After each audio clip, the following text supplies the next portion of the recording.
కొన్నిసార్లు మనం ప్రార్థిస్తాం, చాలా అడుగుతాం, కానీ ఏ సమాధానం రాదు. అప్పుడు మనసులో ఒక ప్రశ్న వస్తుంది. శివుడు నిజంగా వింటున్నాడా, లేదా మన మాటలకు ఆయన మౌనంగా ఉన్నాడా అని. పురాణాలు చెబుతున్న నిజం ఒకటే.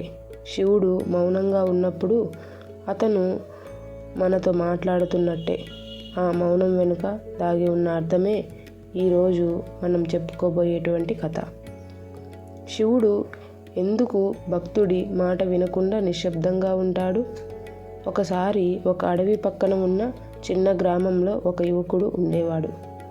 అతని పేరు ఎవరికీ పెద్దగా గుర్తులేదు. కానీ ఆ గ్రామంలోని శివాలయానికి మాత్రం అతనే మొదటి భక్తుడు మరియు చివరి భక్తుడు. ప్రతిరోజు ఆలయం తలుపులు తెరవకముందే అతను వచ్చి కూర్చునేవాడు. గంట మోగించడు, పెద్ద పూజలు చేయడు. కేవలం శివలింగం ముందు కూర్చుని చూపు దించుకొని నిశ్శబ్దంగా ఉంటాడు. గ్రామస్తులు అడిగేవారు, ఏమడుగుతున్నావు శివుడిని అని. అతను నవ్వి చెప్పేవాడు, ఏమీ కాదు, కేవలం వినిపించుకోవడానికి మాత్రమే వచ్చాను. కానీ కాలం గడిచింది. అతని జీవితంలో కష్టాలు పెరిగాయి. ఉద్యోగం పోయింది, ఇంటి పరిస్థితి చెడింది, మనసులో ప్రశ్నలు పెరిగాయి. ఒకరోజు ఆలయంలో కూర్చొని మొదటిసారి గట్టిగా అడిగాడు, ప్రభూ, ఇన్నాళ్ళు నీ ముందు నిశ్శబ్దంగా కూర్చున్నాను. ఈ ఒక్కసారైనా నా మాట వినవా? అతని కళ్ళలో కోపం కాదు, నిస్సహాయత. కానీ ఆలయంలో ఏమీ జరగలేదు.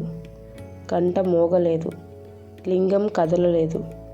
శివుడు నిశ్శబ్దంగానే ఉన్నాడు. ఆ యువకుడికి చాలా కోపం వచ్చింది. నువ్వు దేవుడివైతే ఏదైనా చెప్పాలి కదా అని బయటకు వెళ్ళిపోయాడు. ఆ రాత్రి అడవిలో చీకటి, గాలి చల్లగా ఉంది. అతను ఒంటరిగా కూర్చుని ఉన్నాడు. అప్పుడే వెనుక నుంచి ఒక చిన్న శబ్దం వచ్చింది. నువ్వు అడిగినప్పుడే నేను నీ మాటలు విన్నాను. అతను వెనక్కి తిరిగి చూశాడు. బూడిద పూసుకున్న శరీరం, జటల్లో చంద్రుడు, ముఖంలో ప్రశాంతత. ఆయనే పరమశివుడు. అప్పుడు ఆ యువకుడు ఇలా అడిగాడు, అయితే ఎందుకు మౌనంగా ఉన్నావు?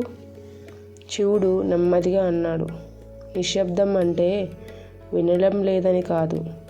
నువ్వు మాట్లాడిన ప్రతి మాట నేను విన్నాను. కానీ సమాధానం మాటల్లో కాదు.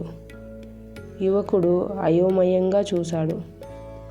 అప్పుడు శివుడు ఇలా అన్నాడు, నువ్వు నిశ్శబ్దంగా కూర్చున్నప్పుడు నీవు నా మౌనాన్ని విన్నావు. ఇప్పుడు నువ్వు మాట్లాడుతున్నప్పుడు నీ మాటలనే నువ్వు వింటున్నావు. ఆ మాటలు యువకుడిని మార్చాయి. ఆ రోజు నుంచి అతను శివుడిని ఏ విధంగానూ ప్రశ్నించలేదు. ప్రతిరోజు కొద్దిసేపు నిశ్శబ్దంగా కూర్చునేవాడు. కొద్ది రోజుల తర్వాత అతనికి దారి కనిపించింది. ఉద్యోగం కూడా దొరికింది. మనసుకు శాంతి వచ్చింది. అది అద్భుతం కాదు, అది శివుడి సమాధానం. శివుడు చివరగా అన్నమాట, నిశ్శబ్దాన్ని అర్థం చేసుకున్న వాడికి నా సమాధానం అవసరం ఉండదు. అందుకే భక్తులారా, శివుడు మౌనంగా ఉన్నప్పుడు భయపడకండి. ఆ మౌనం మీతో మాట్లాడుతోంది. ఓం నమః శివాయ. ఈ కథ ఇక్కడితో ముగిసింది. కానీ ఈ మౌనం ఇక్కడితో ముగియదు. మీ జీవితంలో కూడా ప్రార్థనలకు సమాధానం రాకపోతే అది నిరాకరణ కాదు, అది నిశ్శబ్దంగా ఇచ్చే దారి. ఒక్కసారి ప్రయత్నించి చూడండి. ప్రశ్నలు అడగకుండా కొన్ని క్షణాలు మౌనంగా ఉండండి. అప్పుడే అర్థమవుతుంది, శివుడు మాటల్లో కాదు, మనలోనే సమాధానంగా ఉంటాడు. ఓం నమః శివాయ. ఓం నమః శివాయ. ఈ కథ మీ మనసుకు తాకితే ఒక్క క్షణం ఆగి ఓం నమః శివాయ అని మనసులో చెప్పండి. ఇలాంటి శివుడి నిజమైన కథలు మరిన్ని మీరు వినాలంటే మన ఈ ఛానల్ని సబ్స్క్రైబ్ చేయండి. మీ నమ్మకమే మాకు శక్తి.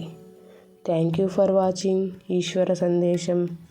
దయచేసి నలుగురితో పంచుకోండి ఇటువంటి మంచి విషయాలని.